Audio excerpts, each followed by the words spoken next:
It is a luscious country for thrilling evening stories about assassinations of intractable Gentiles. I cannot easily conceive of anything more cozy than a night in Salt Lake, which we spent in a Gentile den, smoking pipes and listening to tales of how Burton galloped in among the pleading and defenseless Morrisites and shot them down, men and women, like so many dogs, and how Bill Hickman and Destroying Angel shot, drowned, and Arnold dead for bringing suit against him for a debt, and how Porter Rockwell did this dreadful thing, and how heedless people often come to Utah and make remarks about Brigham or polygamy or some other sacred matter, and the very next morning at daylight such parties are said to be found lying up some back alley contentedly waiting for the hearse. And the most interesting thing is to sit and listen to these Gentiles talk about polygamy, and how some portly old frog of an elder or a bishop marries a girl, likes her, marries her sister, likes her, marries another sister, likes her, takes another, likes her, marries her mother, likes her, marries her father, grandfather, great-grandfather, and then comes back hungry and asks for more, and how the pert young thing of 11 will chance to be the favorite wife, and her own venerable grandmother have to rank away down towards D4 in the mutual husband's esteem, and have to sleep in the kitchen as like as not, and how this dreadful sort of thing, this hiving together in one foul nest of mother and daughters, and the making of young daughters superior to her own mother in rank and authority, are things which Mormon women submit to because religion teaches them that the more wives a man has on earth, and the more children he rears, the higher the place they will have in the world to come, and the warmer, maybe, though they do not seem to say anything about that. According to these Gentile friends of ours, Brigham Young's harem contained 20 or 30 wives. They said that some of them had grown old and gone out of active service, but were comfortably housed and cared for in the Hennery, or the Lion House it is strangely named. And along with each wife were her children, 50 altogether. The house was perfectly quiet and orderly when the children were still. When they all took their meals in one room, and a happy, home-like sight it was pronounced to be. None of our party got the opportunity to take dinner with Mr. Young, but a Gentile by the name of Johnson professed to have enjoyed a sociable breakfast in the Lion House. He gave a preposterous account of the calling of the roll and other preliminaries, and the carnage that ensued when the buckwheat cakes came in. But he embellished rather too much. He said that Mr. Young told him several smart sayings of certain of its 2-year-olds, observing with some pride that for many years he had been the heaviest contributor in that line to one of the Eastern magazines. And then he wanted to show Mr. Johnson one of the pets that had said the last good thing, but he could not find the child. He searched the faces of the children in detail, but could not decide which one it was. Finally gave up with a sigh and said, "I thought I would know the young cub again, but I don't." Mr. Johnson said further that Mr. Young observed that life was a sad, sad thing, because the joy of every new marriage a man contracted was so apt to be blighted by the inopportune funeral of a less recent bride. And Mr. Johnson said that while he and Mr. Young were pleasantly conversing in private, one of the Mrs. Youngs came in and demanded a breastpin, remarking that she had found out that he had been giving a breastpin to number 6, and she, for one, did not propose to let this partiality go on without making a satisfactory amount of trouble about it. Mr. Young reminded her that there was a stranger present. Mrs. Young said that if the state of things inside the house was not agreeable to the stranger, he could find room outside. Mr. Young promised the breastpin, and she went away. But in a minute or two another Mrs. Young came in and demanded a breastpin. Mr. Young began a remonstrance, but Mrs. Young cut him short. She said number 6 had got one, and number 11 was promised one, and it was no use for him to try to impose on her. She hoped she knew her rights. He gave his promise, and she went.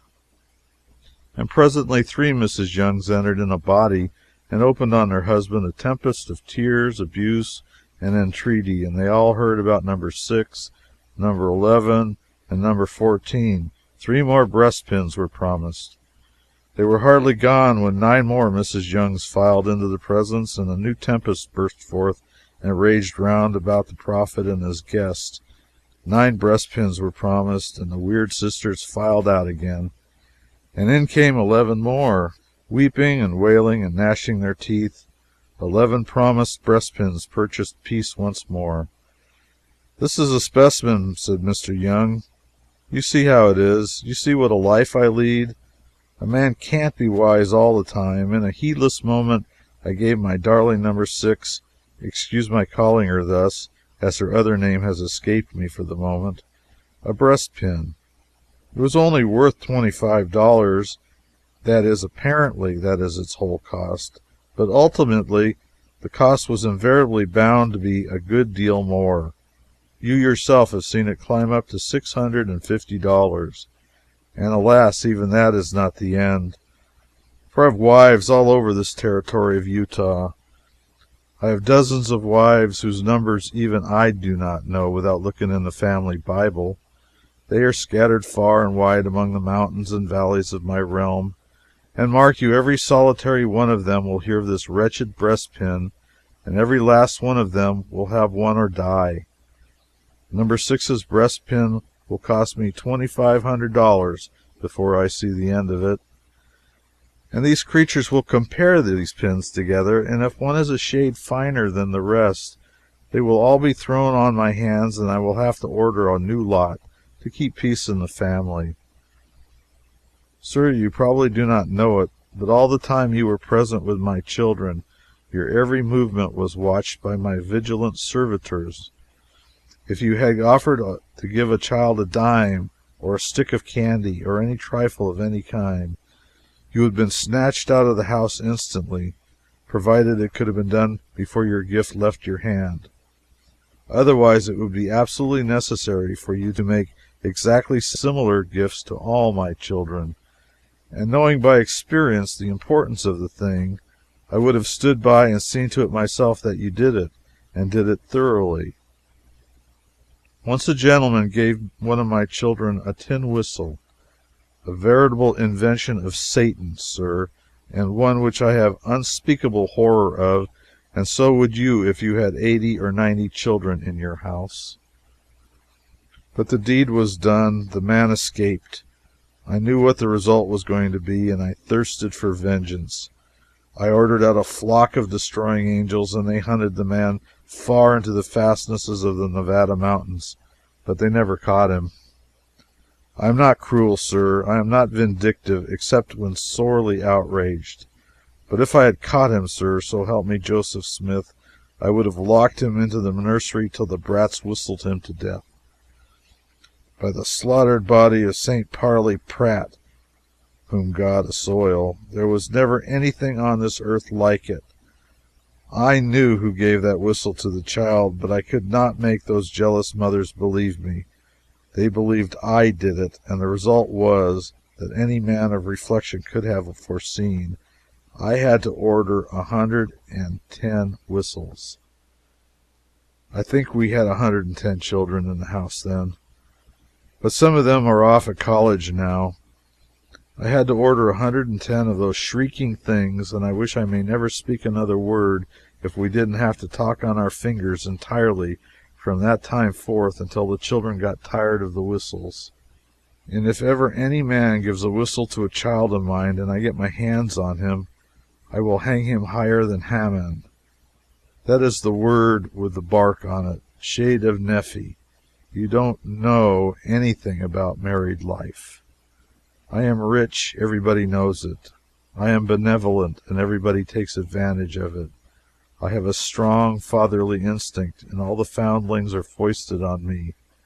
Every time a woman wants to do well by her darling, she puzzles her brain to cipher out some scheme for getting it into my hands.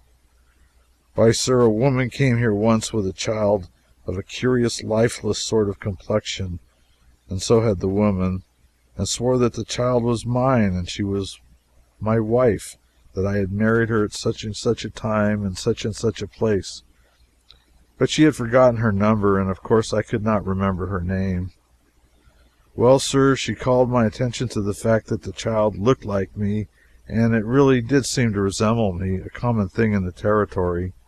And to cut the story short, I put it in my nursery, and she left. And by the ghost of Orson Hyde, when they came to wash the paint off the child, it was an Injun. Bless my soul, you don't know anything about married life. It's a perfect dog's life, sir, a perfect dog's life. You can't economize. It isn't possible. I have tried keeping one set of bridal attire for all occasions, but it is of no use. First you'll marry a combination of calico and consumption that's as thin as a rail, and next you'll get a creature that's nothing more than the dropsy in disguise. And then you've got to eke out that bridal dress with an old balloon. That is the way it goes. And think of the wash bill. Excuse these tears. 984 pieces a week. No, sir, there's no such thing as economy in a family like mine. Why, just the items of cradles. Think of it. And vermifuge, soothing syrup, teething rings, and papa's watches for the babies to play with, and things to scratch the furniture with, and lucifer matches for them to eat, and pieces of glass to cut themselves with. The item of glass alone would support your family, I venture to say, sir. Let me scrimp and squeeze all I can. I still can't get ahead as fast as I feel I ought to with my opportunities. Bless you, sir, at a time when I had 72 wives in this house, I groaned under the pressure of keeping thousands of dollars tied up in 72 bedsteads, when the money ought to have been out at interest. And I just sold out the whole stock, sir, at a sacrifice, and built a bedstead 7 feet long and 96 feet wide. But it was a failure, sir. I could not sleep. It appeared to me that the whole 72 women snored at once. The roar was deafening, and then the danger of it. That was what I was looking at. They would all draw in their breath at once, and you could actually see the walls of the house suck in. And then they would all exhale with their breath at once, and you would see the walls swell out and strain, and hear the rafters crack and the shingles grind together. My friend, take an old man's advice, and don't encumber yourself with a large family. Mind you, I tell you, don't do it. In a small family, and in a small family only, you'll find that comfort and that peace of mind which are the best at last of the blessings this world is able to afford us, and for the lack of which no accumulation of wealth and no acquisition of fame, power, and greatness can ever compensate us. Take my word for it, 10 or 11 wives is all you need. Never go over it. Some instinct or other made me set this Johnson down as being unreliable, and yet he was a very entertaining person, and I doubt if some of the information he gave us could have been acquired from any other source. He was a pleasant contrast to these reticent Mormons.